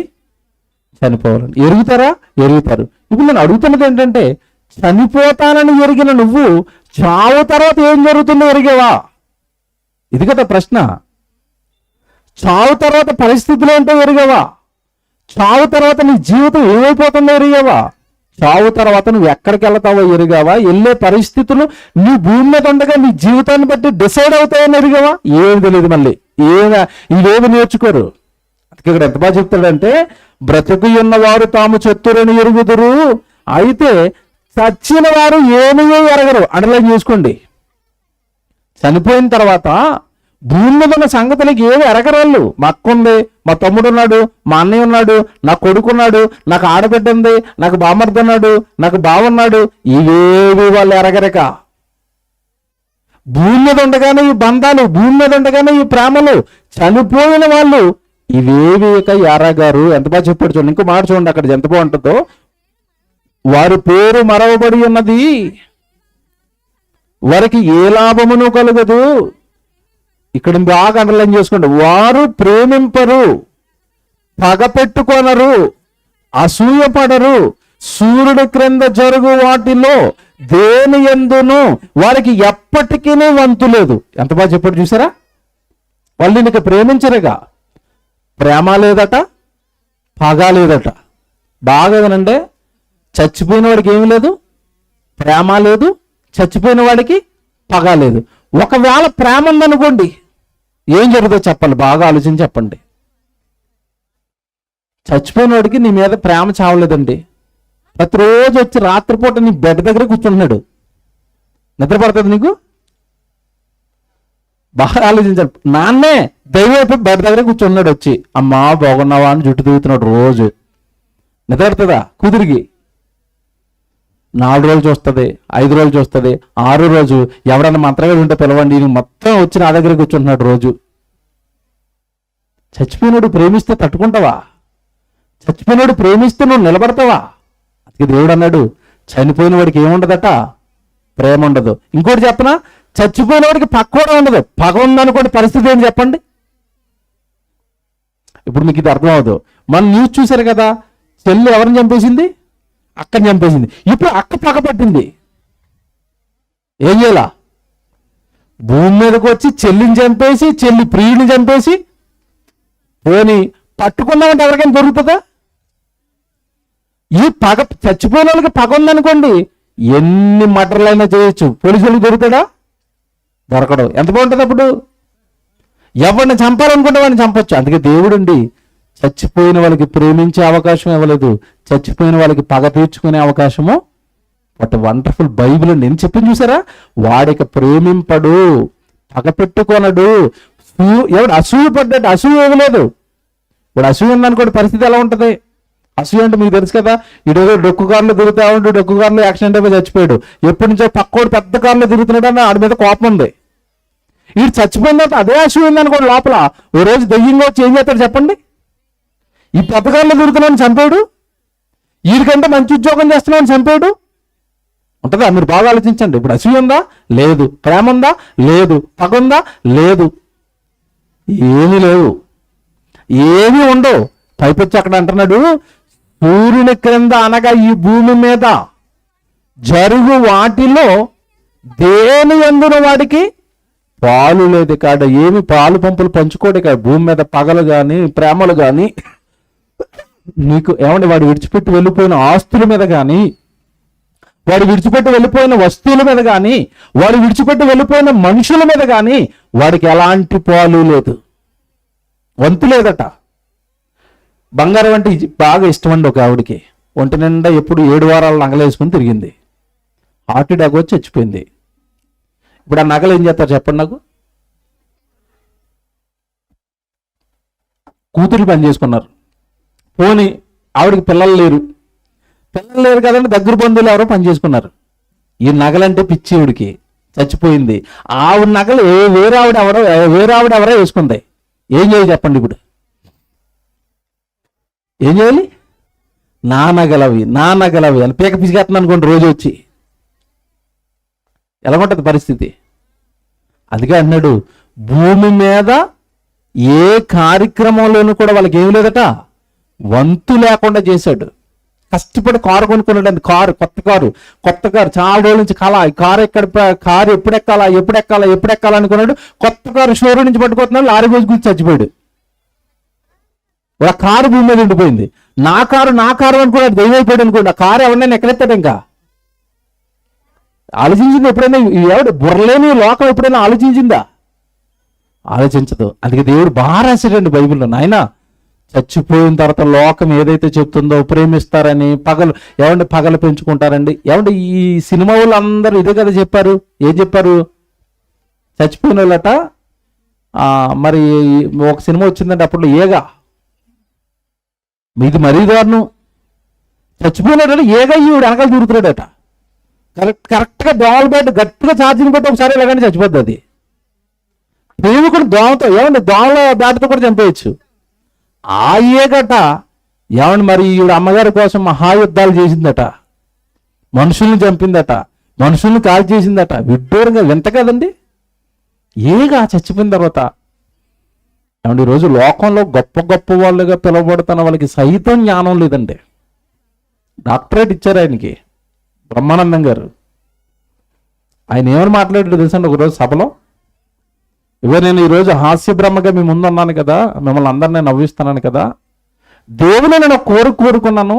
ఏంటో కోరిక అంటే, వచ్చే జన్మలో నేను మరలా దోమై పుడితే 10 దోమల్ని నవ్విస్తాను అంటున్నాడు. ఏగై పుడితే 10 ఈగల్ని నవ్విస్తాను. కుక్కై పుడితే 10 కుక్కల్ని నవ్విస్తాను. పందై పుడితే 10 పందుల్ని నవ్విస్తాను. అంటే అర్థం ఏంటంటే ఈయన కన్ఫర్మ్ ఫిక్స్ అయిపోయాడు. వచ్చే జన్మ ఏంటి, నాకు మనిషిగా పుట్టవా అంటే అంత కాన్ఫిడెన్స్ ఉంది. మరి ఇంకెలాగో ఇవ్వడు మనకి. ఇక మన పాపాలు అలాంటివి, మన నేరాలు అలాంటివి, మనం చేస్తున్న బూత్ పనులు అలాంటివి, వయసుకి తగ్గ పనులు కాదు కదా సినిమాల్లో చేసేవి. అంత అక్కడ ఈరోజు కామెడీ లాగా ఉంది. అంత బూతులమయం కదండి, బూతులు కదా, అశ్లీలం కదా. దేవుని పిల్లలారా, లోకమంతా ఏదైతే నమ్మిందో, ప్రారంభంలో చెప్పాను ఈ సబ్జెక్ట్ ఎత్తక మునిపే, లోకం దేన్నైతే నమ్ముతుందో ఎప్పటికది రైట్ కాదు, అది తప్పు అని గంటాపదంగా బైబిల్ చెప్తుంది. లోకానికి భిన్నంగా ఉంటాయి దేవుడి మాటలు. లోకం నమ్మింది ఏమండి, 4 సంవత్సరాల తర్వాత పుడతాడు, ఏగై పుడతాడు, దోమై పుడతాడు, ప్రియుడు మళ్ళా ప్రేయస్ కోసం వస్తాడు, ఇవన్నీ కళ్ళబొల్లి కథలు చెప్పి బ్రతుకుతుందండి లోకం. ఇది కాదు జీవితం. ఇలా కాదు దేవుడు బైబిల్లో చెప్తా, ఇవి కాదు విషయాలు. దావీదు గారు అంటున్న మాట ఇందాక మీరు చూశారు. ఏమంటున్నాడు ఆయన? నేను లోకులందరూ పోవలసిన మార్గమును నేను పోతున్నాను. ఇంతకీ ఎక్కడికి వెళ్తాడండి దావీదు? బాగా వినండి, ఎక్కడికి వెళ్తాడు దావీదు? అపోస్తలుల కార్యాలు ఎక్కడికి వెళ్తున్నాడు దావీదు? 13:37 చూడండి. దావీదు ఎక్కడికి వెళుతున్నాడు? నేను వెళుతున్నానని ఎక్కడో రాజుల గ్రంథంలో చెప్పాడు. ఆయన భూమి మీద ఉండగా చెప్పాడు. భూమి మీద ఉండగా దావీదు చెప్పాడు, నేను లోకులందరూ పోవలసిన మార్గాన్ని వెళుతున్నానని దావీదు చెప్తే, ఆ దావీదు ఎక్కడికి వెళ్ళాడో ఏడు కొన్ని వేల సంవత్సరాల తర్వాత కొత్త నిబంధనలో దేవుడు చెప్తున్నాడు మళ్ళీ దావీదు అడ్రస్. దావీదు ఉన్నాడు, లోకంలో లేడు, కానీ ఉన్నాడు, క్షేమంగా ఉన్నాడు. ఎక్కడున్నాడు చెప్తాడు చూడండి. అపోస్తలుల కార్యాలు 13:37 చూడండి. దావీదు దేవుని సంకల్పము చొప్పున తన తరము వారికి సేవ చేసి నిద్రించి తన పితరుల యొద్దకు చేర్చబడ్డాడు. అండర్లైన్ చేయండి. చావు తర్వాత బ్రతికుందా? ఉంది. చచ్చిపోయిన దావీదట భూమి మీద చనిపోయాడట, భూమి మీద లేకుండా వెళ్ళిపోయాడట. కానీ ఎక్కడికి వెళ్ళాడు అని బైబిల్ అడుగుతుంది. దేవుడు అంటున్నాడు, తన తరము వారికి సేవ చేసిన దావీదు మరణం తర్వాత తన పితరుల యొద్దకు చేర్చబడ్డాడు. ఎంత బాగుందండి బైబిల్. దావీదు పితరుల దగ్గరికి దావీదు వెళ్ళిపోయాడు చావు తర్వాత. మిస్ అయిపోలేదు, లేకుండా పోలేదు, అతని జీవితం అంతమైపోలేదు, అతనికి అడ్రస్ లేకుండా అయిపోలేదు. చావు తర్వాత ఏగైపోలేదు దావీదు, దోమైపోలేదు, పందైపోలేదు, కుక్క అయిపోలేదు, నక్క అయిపోలేదు. దావీదు మరణించిన వాళ్ళందరూ కూడా దేవుడు కొరకు బ్రతికిన వాళ్ళందరినీ కూడా ఒక చోట పెడుతున్నాడు దేవుడు. పరదేశు, మృతుల లోకం. ఆ లోకంలో దావీదు ఉన్నాడు. ఎంత మంచి అడ్రస్. ఎవడు భూమి మీద వెళ్ళిపోయిన ఒక వ్యక్తి అడ్రస్ను బైబిల్ ఎంత స్పష్టంగా చెప్తుంది చూడండి. అతడు ఉన్నాడు, దావీదు ఉన్నాడు. భూమి మీద లేడు, నీ కళ్ళ ముందు లేడు, నీ ఇంట్లో లేడు, నీ ఊర్లో లేడు, నువ్వు పుట్టిన దేశంలో లేడు, నీ కళ్ళ ముందు లేడేమో. ఉన్నాడు దావీదు, ఉన్నాడు దావీదు. చచ్చిపోయిన తర్వాత బ్రతుకుందని బైబిల్ గంటబద్ధంగా చెప్పింది. దేవుడి కొరకు బ్రతికిన ఒక రాజు, దేవుడి కొరకు సేవ చేసిన ఒక సేవకుడు మరణం తర్వాత క్షేమంగా ఉన్నాడట. ఇప్పుడు మనం బాగా ఈ రాత్రి మనం బాగా ఆలోచించుకోవాలి. మన జీవితం దావీదు జీవితం లాగా మరణం తర్వాత క్షేమంలోనికి వెళ్ళిపోతుందా? దావీదు గురించి దేవుడు ఇచ్చాడు సాక్షి. నా కొడుకున్నాడు, పితరుల దగ్గర హాయిగా విశ్రాంతి తీసుకుంటున్న కొడుకున్నాడు అని చెప్తున్నాడు. దావీదు అడ్రస్ చెప్తున్నాడు మరణం తర్వాత. ఏమంటే ఈరోజు మన పరిస్థితి ఏంటి? మరణం తర్వాత మన సంగతులు ఏంటి? బాగా ఆలోచించండి. ఒకటేనండి, చనిపోయిన తర్వాత బ్రతుకుంది అని దేవుడు భక్తుల జీవితాలను కళ్ళ ముందు పెట్టి చెప్పాడు. ప్రకృతులని కళ్ళ ముందు జరుగుతున్న సంఘటనలు కళ్ళ ముందు పెట్టి చెప్పాడు. ఇవన్నీ కాకుండా బైబిల్లో దేవుడు ఒక మాట చెప్తున్నాడు, నువ్వు బ్రతుకుతావు నాయన, నీకు బ్రతుకుంది మరణం తర్వాత. ఆ బ్రతుకు కావాలి అంటే ఒక పని చేయాలి నువ్వు అన్నాడు. ఏం పని చేయాలట?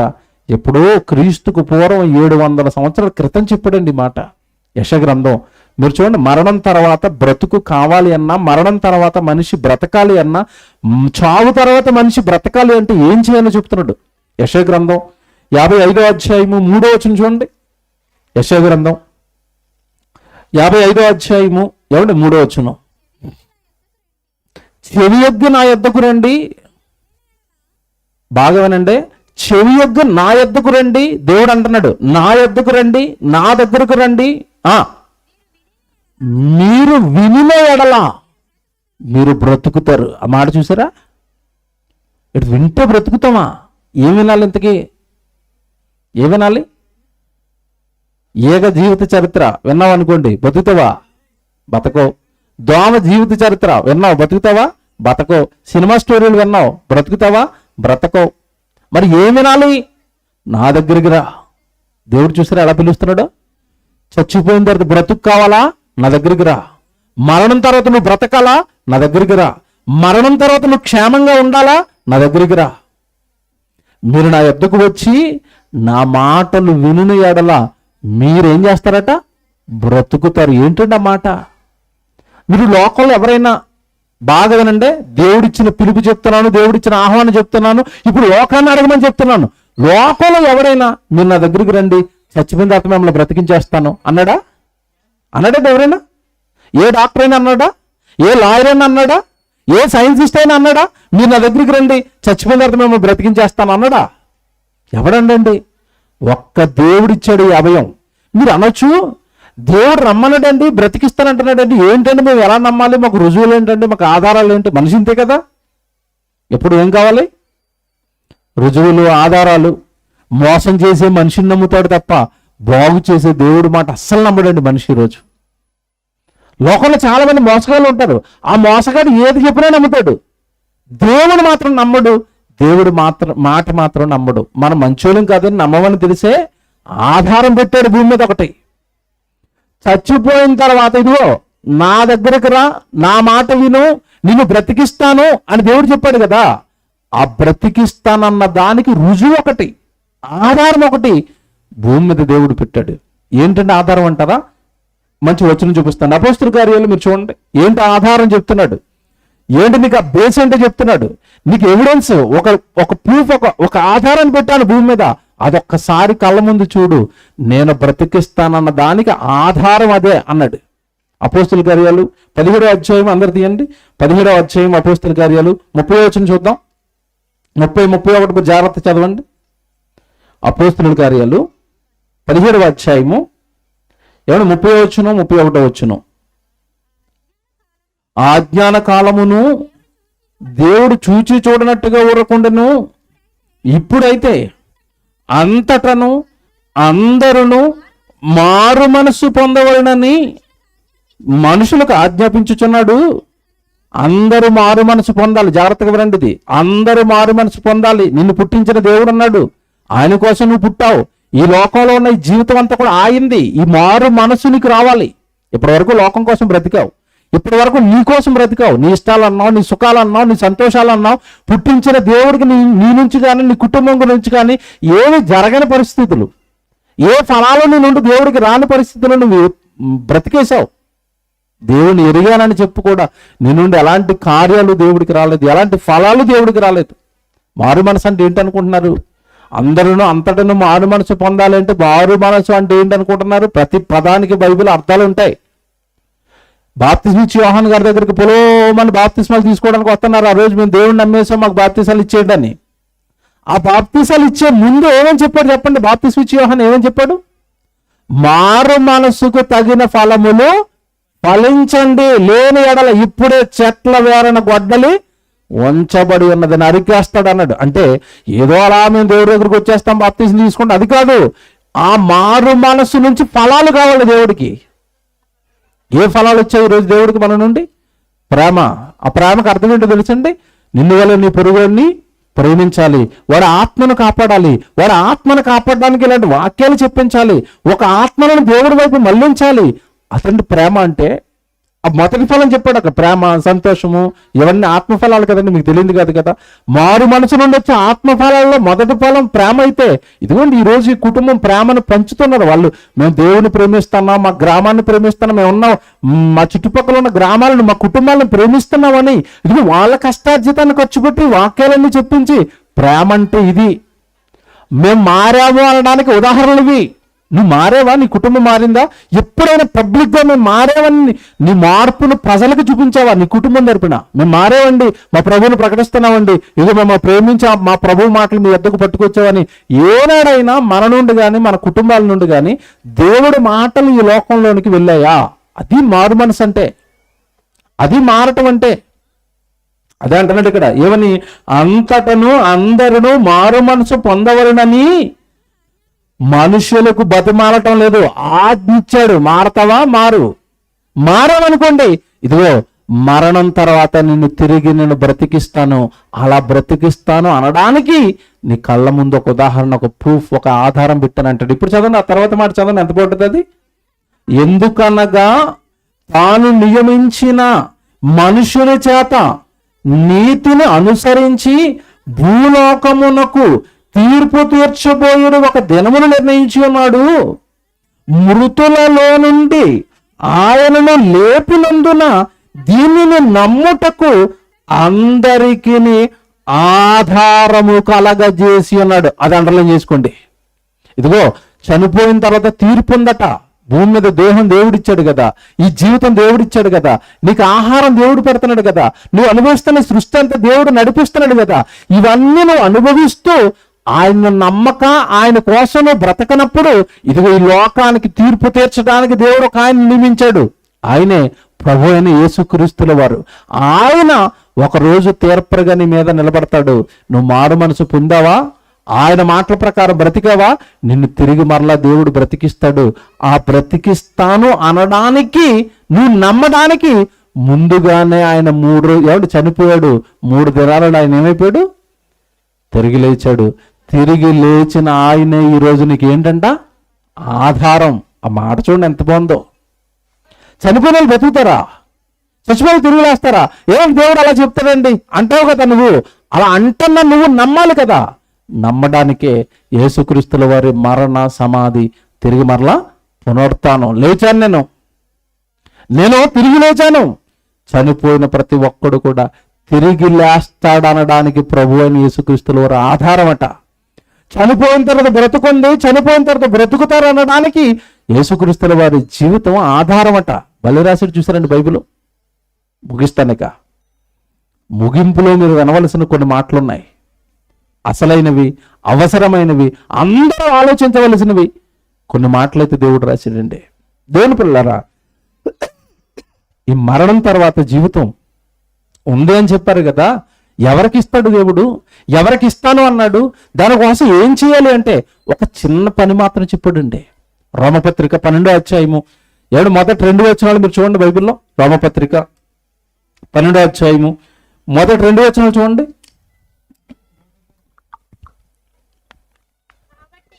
కాబట్టి సహోదరులారా, పరిశుద్ధమును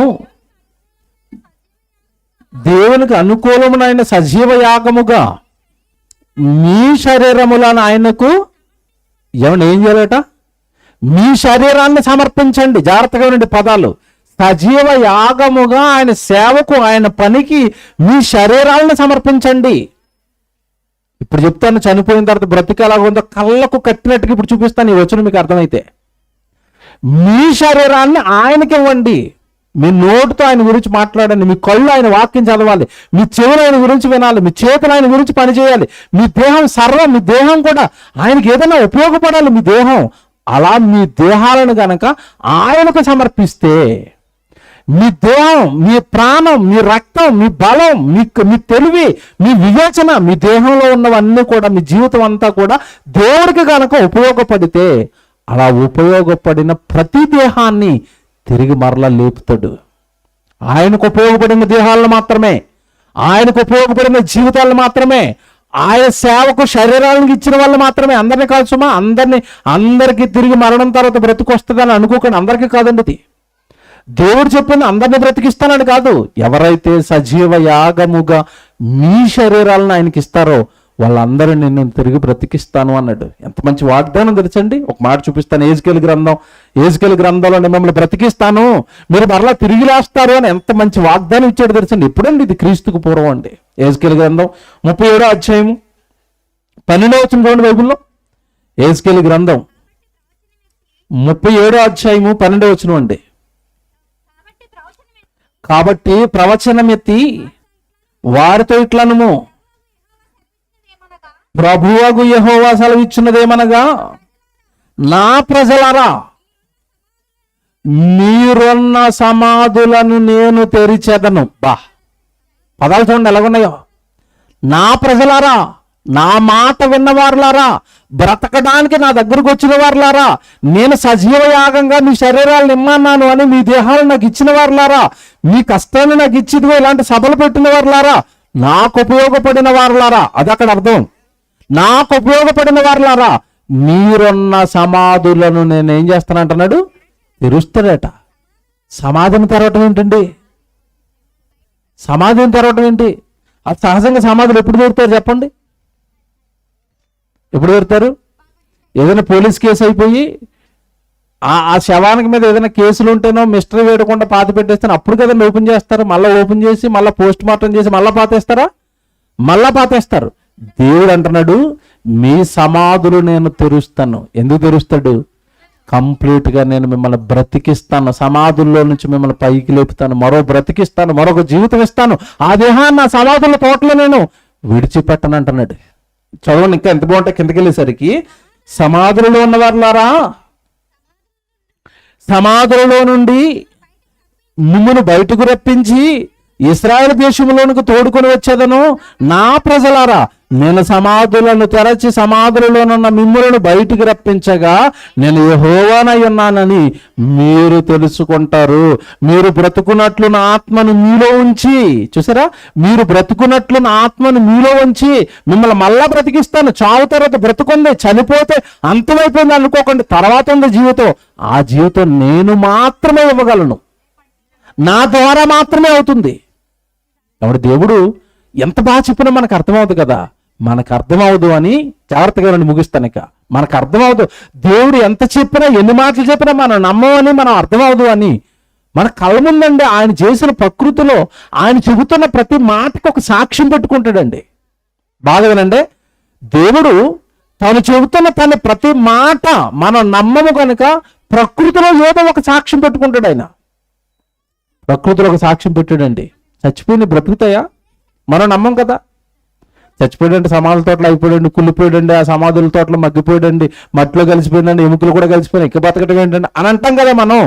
ఇలా మనం అంటాము అనే, మనం నమ్మము అనే ప్రకృతిలో ఒక ఉదాహరణ పెట్టాడండి. ఏంటి తెలుసా ఉదాహరణ? గొంగళ పురుగు తెలుసు కదా మనందరికీ. గొంగళ పురుగు తెలుసా? గొంగళ పురుగు తెలుసు కదండి అందరికీ, తెలుసు. గొంగళ పురుగు తెలుసు అందరికీ. సీతాకోకచిలుక తెలుసా? తెలుసు. కానీ చాలా మందికి తెలియదు ఏంటంటే, ఈ గొంగళ పురుగే సీతాకోకచిలుక ఏందని తెలియదు ఎవరికి. తెలుసా? తెలుసా? తెలీదు. ఇక్కడ చెప్తాను జాగ్రత్తగా వినండి. సీతాకోకచిలుకగా రంగురంగుల రూపంతో అది ఎగిరిపోవడానికి ముందు అది చేసిన త్యాగాలు ఈ రాత్రి మీరు వినాలి. ఊరకనే ఎగరలేదు అది, ఊరకనే మరలా బ్రతకలేదు అది, ఊరకనే మరో జీవితం దానికి రాలేదు అది. గొంగళ పురుగు ఏం చేస్తుందో తెలుసండి? మీరు మీరు చూడండి, గొంగళ పురుగులు ఎక్కువగా ఎక్కడ కనపడుతుంది చెప్పండి మీకు? ములగ చెట్టు ఉంటుంది కదండి, ఆ ములగ చెట్టు రౌండ్ పట్టేస్తాయి. అవన్నీ సీతాకోకచిలుకలు అయిపోతే అసలు మనకు రంగురంగులు ఎక్కడ చూసినా అవే కనపడను. అన్నీ అవుతాయంటే అన్నీ అవ్వండి, అన్నీ అవ్వవు, అన్నీ బ్రతకవు, అన్నీ తన రూపాన్ని మార్చుకోవు. అందులో కొన్ని మాత్రం ఆలోచిస్తాయి. ఈరోజు దేవుడి మాటలు అందరూ వింటున్నారు, అందరూ విని ఆ బ్రతుకు నాకు కావాలని ఆలోచించేవాళ్ళు కొద్దిమంది. అలాగే ఆ రోజు ఆ గొంగళ పురుగుల్లో అన్ని ఆలోచించుకొని కొన్ని ఆలోచిస్తాయి.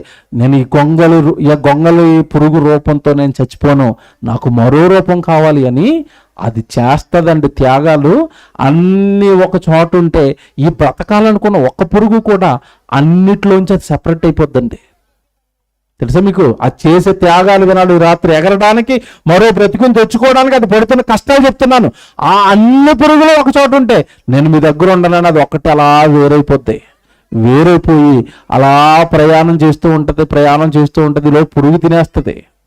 ఈరోజు ఏదైనా పక్షి వచ్చి తినేస్తుందేమో, ఈరోజు వచ్చి ఏదైనా మరి జంతువు వచ్చి తినేస్తుందేమో, అలా రోడ్డు మీద వెళ్తున్నప్పుడు ఏదైనా తొక్కి చంపేయచ్చు. అన్నిటికీ అన్ని కష్టాలకి భరిస్తుందండి. ఆ ఒక్క పురుగు అలా వేరైపోయి వెతుకుతుంది. ఆ ఇంట్లోకి వెళ్తుంది, ఈ ఇంట్లోకి వెళ్తుంది, ఎక్కడో ఎవడో లేని ఒక చోటు చూసుకుంటుందండి. ఆ చోట్లోకి వెళ్ళిపోయి అక్కడ గూడు కట్టుకుంటుంది. ఆ గూడులోకి అది వెళ్ళిపోద్ది. ఆల్మోస్ట్ ఆ లోపలికి వెళ్ళి చచ్చిపోయినంత పని జరుగుతుందండి. తిండి ఉండదుక, గూడులో ఉండిపోద్ది, వెళ్ళిపోయి అలాగా. తిండి లేదుక, ఆహారం లేదు. అలాగా కొన్ని రోజులు ఆ గూడులో ఉండిపోయి ఆ భయంకరమైన గొంగళ పురుగు అనేసరికి ఎవడైనా దగ్గర రానిస్తాడండి? దాని రూపం చూడండి ఎంత భయంకరంగా ఉంటుందో. అలాంటి భయంకరమైన రూపం నుండి కొన్ని రోజుల త్యాగం తర్వాత, కొన్ని రోజుల కష్టాల తర్వాత, కొన్ని రోజుల వేదనల తర్వాత ఆ గొంగళి పురుగు ఒక రోజు ఏమవుతుందో తెలుసా? సీతాకోక చిలుకై రంగురంగుల రూపంతో ఎగురుకుంటూ అలాగ వస్తుంటే ఒకప్పుడు చేదరించుకున్న వీడే దాన్ని చూడగానే ఏం చేస్తాడు? పట్టుకోవాలనుకుంటాడు, ముద్దాడాలనుకుంటాడు, ఏమంటే దాన్ని దగ్గరికి తెచ్చుకోవాలనుకుంటాడు. ఇప్పుడు సీతాకోక చిలుకలు కనబడక దాన్ని ముద్దాడానికి అవకాశం లేక ఇప్పుడు ఏం చేస్తున్నారంటే వీళ్ళు కనిపెట్టిన రేడియేషన్కి అవన్నీ చచ్చిపోయినాయి. ప్లాస్టిక్ సీతాకోక చిలుకలు చేసి ఇంట్లో పెట్టుకున్నారు. మీకు తెలియదు కాదు కదా. అంటే ఒరిజినల్ లేవంటే లేవు, చంపేశాడు. సీతాకోక చిలుకగా అది మారడానికి పడిన కష్టం ఈ రాత్రి మీరు బాగా గమనించాలి. నీకు మరో బ్రతుకు రావాలి అంటే కూడా ఈ దేహంతో నువ్వేం చేయాలి? భూమి మీద దేవుడి కోసం శ్రమ పడాలి, దేవుడి కోసం కష్టపడాలి, దేవుడి కోసం ఆలోచించాలి. సుఖపడ్డావా? అందరితో పాటు నేను ఒక్కలా బ్రతుకుతానని ఆ గొంగళ పురుగు అన్నీ ఒక చోట అలా ఉండిపోయినా అలాగే నువ్వు ఒక్కడ ఉండిపోతావా? నీకు మరో రూపం రాదు, నీకు మరో బ్రతుకు రాదు. మరణం తర్వాత జీవితమో నీకు దక్కదు. వద్దు అనేది ఒకటే బయటకు వచ్చింది. నేను మరో రూపం నాకు కావాలని త్యాగాలు చేసింది, కష్టాలు పడింది, లోకానికి భిన్నంగా ఆలోచించింది. ఏమంటే అదొక్కటి మంచి రూపాన్ని తెచ్చుకుని రంగురంగుల రూపంతో ఎగిరింది. ప్రాణం ఒకటే, ముందున్న ప్రాణం అదే, తర్వాత ప్రాణం కూడా ప్రాణం అదే, రూపాలు మార్చుకుంది. చూడండి, చచ్చిపోయిన తర్వాత బ్రతుకుందని మనం నమ్మడానికి ఒక పక్క యేసుప్రభుని పెట్టి మరో పక్కన ఏం పెట్టాడు? సీతాకోక చిలుక జీవితాన్ని మన కళ్ళ ముందు పెట్టలేదండి దేవుడు. బాగా ఆలోచించండి రాత్రి మీరు. అదే బైబిల్లో చెబుతున్నాడు ఆయన చెప్పిన మాట కూడా ముగిస్తాను. కొరింథీయులకు రాసిన మొదటి పత్రిక మీరు చూడండి. కొరింథీయులకు రాసిన మొదటి పత్రిక 15వ అధ్యాయము 35వ వచనం చూడండి. ముగిస్తాను ఇక. కొరింథీయులకు రాసిన మొదటి పత్రిక 15వ అధ్యాయం 35వ వచనం. అయితే మృతులు ఎలాగూ లేతురు, వారు ఎట్టి శరీరముతో వత్తురని.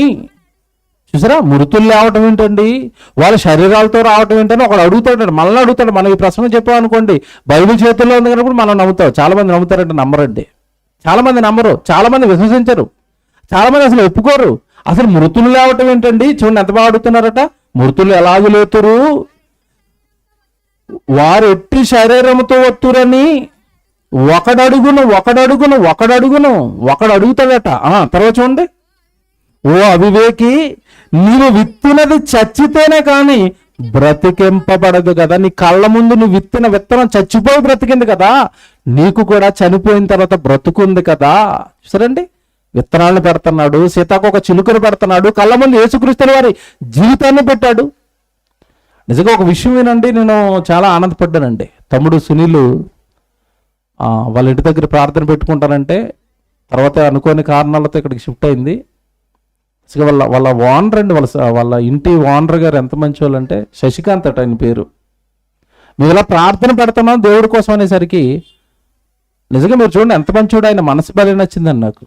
ఆయన 5,000 పట్టుకొచ్చి తమ్ముడికి ఇచ్చి ఆ మీటింగ్కి నా సహాయం కూడా, నా కష్టార్జితాన్ని కూడా వాడండి అన్నాడట. చూడండి ఎంత బాగున్నాడు ఆయన మనసు ఎంత బాగుంది. అంటే దేవుడి కోసం వాడండి, దేవుడి పని కోసం వాడండి, దేవుడి ఆలోచనల కోసం వాడండి. దైవ కార్యక్రమం జరుగుతుంది కదా, అందులో నా పాలుంచండి, నా వంతుంచండి, నా సహకారం ఉంచండి.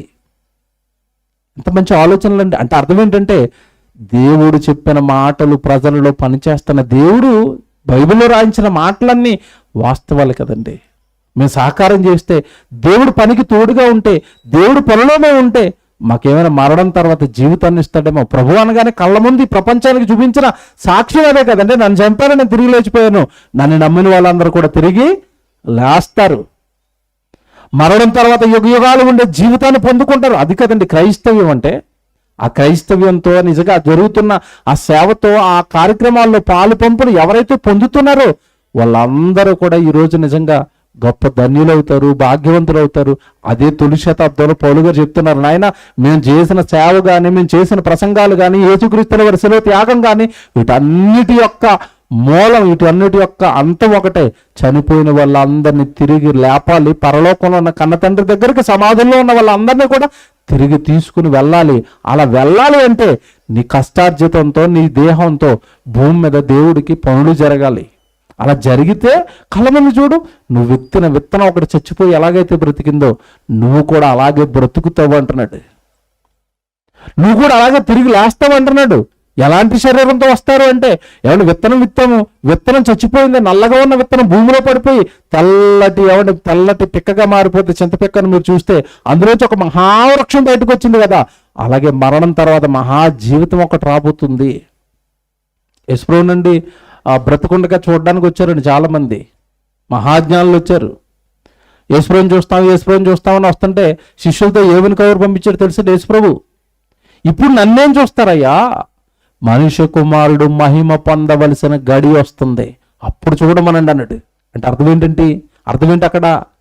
నేను చనిపోయి తిరిగి లేచిన తర్వాత చూడమనండి. నా విశ్వరూపం, నా బలం, నా శక్తి, నా మహిమ, నన్ను ప్రకృతిలో ఏది కూడా అడ్డుకోలేదు. ఆ మహిమా దేహంతో తిరిగి లేస్తాడు మనుష్య కుమారుడు, అప్పుడు చూడమనండి అన్నాడు. అంటే రాబోయే జీవితం అంత గొప్పదా? రాబోయే జీవితం ఈ ప్రకృతి పట్టలేనంత మహారూపమైన ఆత్మకు ఏమండి ఆత్మీయ దేహాన్ని ఇచ్చి ఏమంటే చక్కగా మరి ఆత్మ దేహాలతో వెళ్ళిపోయేంత గొప్ప జీవితం మరణం తర్వాత రాబోతుంటే ఎవరండి దాన్ని పట్టించుకున్నారు? ఎవరు దాని గురించి ఆలోచిస్తున్నారు? మరణం తర్వాత జీవితం కోసం ఎవరు భూమి మీద ఉండగా కష్టపడుతున్నారు? నిజంగానండి, నేను మరలా చెప్తున్నాను కదా, బర్త్డే రోజు ఎవరో కూడా చావు గురించి చెప్పించడానికి ఇష్టపడరు. ఎవరు బర్త్డే తెలుసండి ఈరోజు? బర్త్డే ఎవరిదో తెలుసా? సునీల్కి తమ్ముడు అన్నాడు. మనకు విచిత్రం ఏంటంటే సునీల్ తప్ప తమ్ముడు కనపడ్డు మనకి. సాయి ఆ కుర్రోడి పేరు, మంచోడండి, చక్కగా వాళ్ళ అమ్మకి వాళ్ళ అన్నయ్యకి సహకారంగా ఉంటాడు, ఇంట్లో ఏదైనా పని జరుగుతున్నప్పుడు తోడుగా ఉంటాడు, మంచి కుర్రోడు. చక్కగా సునీల్ లాగా దేవుడిలో బాగా ఎదగాలని ఆ కుర్రోడిని కూడా జాగ్రత్తగా ప్రార్థన చేయండి, పలకరిస్తూ ఉండండి. ఆ కుర్రోడు పుట్టినరోజు ఈరోజు.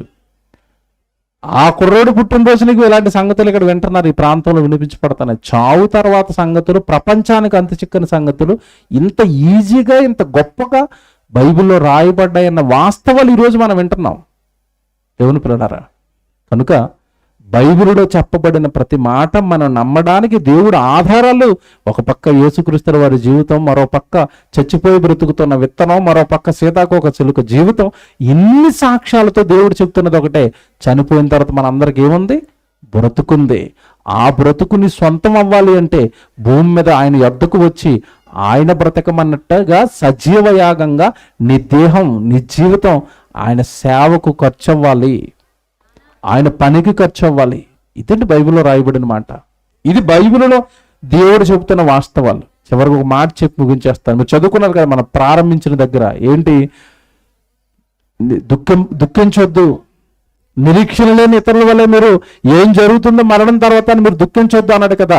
అది చదివి ముగించుకుందాం ఒకసారి. మాట చూడండి, తెస్సలోనికీయులకు రాసిన మొదటి పత్రిక 4వ అధ్యాయం 13 నుంచి 18 వరకు చదివి ముగించేసుకుందాం. సహోదరులారా, నిరీక్షణ లేని ఇతరుల వలె మీరు దుఃఖపడకుండా నిమిత్తము నిద్రించుచున్న వారిని గూర్చి మీకు తెలియకుండాట మాకు ఇష్టం లేదు. ఇది అండర్లైన్ చేసుకోండి, ఇక్కడ జాగ్రత్తగా వినండి. యేసు మృతి పొంది తిరిగి లేచినని మనము నమ్మిన ఎడల అదే ప్రకారము, చూసారా తేడా ఏముండదు ఆయనకి నీకు, అదే ప్రకారము. ఏం దేవుడు అండి, ఎంత మంచివాడండి. యేసు ప్రభుని అలాగైతే తిరిగి బ్రతికించాడో నిన్ను కూడా అలాగే బ్రతికిస్తాడట. అదే ప్రకారము అన్నాడు, చూసారా? చదువుదాం. అదే ప్రకారము యేసునందు నిద్రించిన వారిని దేవుడు ఆయనతో కూడా వెంట పెట్టుకుని వచ్చును. కానీ ఇక్కడ కండిషన్ పెట్టాడు, యేసును లేపినట్టుగానే నిన్ను తిరిగి లేపుతాడు, నిన్ను తిరిగి బ్రతికిస్తాడు. కానీ నీ మృతి, నీ చావు ఎలా జరగాలట? యేసునందు మృతి నొందిన ఎడల. ఇది అండర్లైన్ చేసుకోండి. నువ్వు ఎక్కడో ఉద్యోగంలోనో, వ్యాపారంలోనో, నీ సొంత ఇష్టాలలోనో, నీ సొంత కష్టాలలోనో ఏదో రోగం వచ్చో నీ ఇష్టానుసారం బ్రతికి నువ్వు చచ్చిపోతే మరణం తర్వాత బ్రతుకు లేదు నీకు. యేసునందు నిద్రించాలి ఒక స్టెఫన్ లాగా, యేసునందు నిద్రించాలి ఒక యాకోబు లాగా, యేసునందు నిద్రించాలి ఒక పౌలు గారి లాగా, యేసునందు నిద్రించాలి ఒక పేతురు గారి లాగా. నీ జీవితంలో సేవా సాక్ష్యం ఏదైనా మిగిల్చి చావాలి. ఆయన ఉన్నప్పుడు మీటింగులు పెట్టేవాడండి, ఆయన ఉన్నప్పుడు పలానా పని చేసేవాడండి, ఆయన ఉన్నప్పుడు పలానా పని జరిగేదండి. నీ జీవితంతో దేవుడు పనికి సాక్ష్యం సంపాదించి చావాలి. అది యేసునందు మృతి. చూడండి ఎంత బాగుంటుందో. యేసునందు నిద్రించిన వారిని దేవుడు ఆయనతో కూడా తిరిగి వెంట పెట్టుకుని వచ్చును. 15 వచ్చును, మేము ప్రభువు మాటను బట్టి మీతో చెప్పున్నదేమనగా ప్రభు రాకడ వరకు సజీవులమై నిలిచి ఉండే మనము నిద్రించిన వారి కంటే ముందుగా ఆయన సన్నిధి చేరము. ఆర్భాటముతోనో, ప్రధాన దూత శబ్దముతోనో, దేవుని బూరతోనో పరలోకము నుండి ప్రభు దిగివచ్చును. క్రీస్తునందుండి మృతులైన వారు మొదట లేతురు. చూసారా, యేసు వచ్చేస్తాడట. ఎవరైతే సేవ చేశారో, ఎవరైతే దేవుడి పనిలో ఉన్నారో, ఎవరైతే దేవుని నమ్మ వాక్య ప్రకారం బ్రతికారో వాళ్ళు తిరిగి లేచిపోతారట. తర్వాత మాట చూడండి, 17 వచ్చును, ఆ మీదట సజీవులమైన నిలిచి ఉండి మనమును వారితో కూడా ఏకముగా ప్రభువుని ఎదుర్కొనుటకు ఆకాశ మండలమునకు మేఘముల మీద కొనుపోబడుదుము. కాగా మనము సదాకాలము ప్రభువుతో కూడా ఉందుము. కాబట్టి మీరు ఈ మాటలతో ఒకరినొకడు ఏం చేయాలట? ఏడకండి, ఆదరించుకోండి. మనం ప్రభు చేస్తున్నాడు కదా, మనం వెళ్ళిపోతాం కదా అని ఆదరించుకోండి, బాధపడకండి. ఎలాగున్నాయి ప్రభు మాటలు. అయితే అక్కడ చివరిలో ఒక మాట అండి, ఏం మాట అండి, టైం అయిపోయింది నాకు అది. మనము సదాకాలము ఎవరితో ఉంటామట? ప్రభుతో. సదాకాలము ఎవరితో ఉంటాం? ప్రభుతో. యేసు ప్రభుతో ఉంటారా? సదాకాలం ఎవరితో ఉంటామంట? యేసు ప్రభుతో ఉంటామంట. ఒకరోజు ముఖ్యమంత్రి గారు భోజనానికి రమ్మన్నారు అనుకోండి, ఎలాగుంటుంది? ఆఫర్ వస్తే ముఖ్యమంత్రితో భోజనం, సినిమా యాక్టర్తో భోజనం ఎలాగుంటుంది? సదాకాలము ఎవరితో ఉంటామంట? యేసుప్రభు పక్కన ఉంటే ఎంత బాగుంటుందండి. ఆ పక్కన నువ్వు ఉండాలి అంటే, యేసుప్రభుతో సదాకాలం ఉండాలి అంటే ఈ 60-70 ఏళ్ళ ఈ జీవితాన్ని దేవుడి పనిలో ఉండు, దేవుడి సన్నిధిలో ఉండు. 60-70 ఏళ్ళే కదా నువ్వు భూమి మీద ఉండేది. ఇది ఇస్తే సదాకాలం జీవితం ప్రభుతో ఉంటావు కదా. కనుక దేవుని పిల్లలారా, మరణం తర్వాత బ్రతుకు ఇదిగో ఈ భూమి మీద నీ జీవితంతో ముడిపడి ఉంది. మర్చిపోక చివరి మాట, మరణం తర్వాత బ్రతుకు ఇప్పుడున్న ఈ జీవితంతో ముడిపడి ఉంది. నువ్వు ఎలా బ్రతుకుతున్నావు? ప్రభువుకు నువ్వేం చేస్తున్నావు? ప్రభువుకు నువ్వేం ఉపయోగపడుతున్నావు? దీనిని బట్టి మరణం తర్వాత నిన్ను తిరిగి లేపాలా, మహాలోకాన్ని ఇవ్వాలా లేదా అన్నది దేవుడు ఇప్పుడున్న ఈ జీవితాన్ని బట్టి డిసైడ్ చేస్తాడు. నీ కష్టం ఏంటో చూస్తాడు, నీ శ్రమ ఏంటో చూస్తాడు, నువ్వు పడుతున్న వేదన ఏంటో చూస్తాడు. దేవుని కోసం నువ్వు ఎలా తపనపడుతున్నావో చూస్తున్నాడు ఆయన కోసం. ఇవన్నిటి లెక్కలను బట్టి మరణం తర్వాత జీవితం ఇస్తాడు. ప్రార్థన చేసుకుందాం.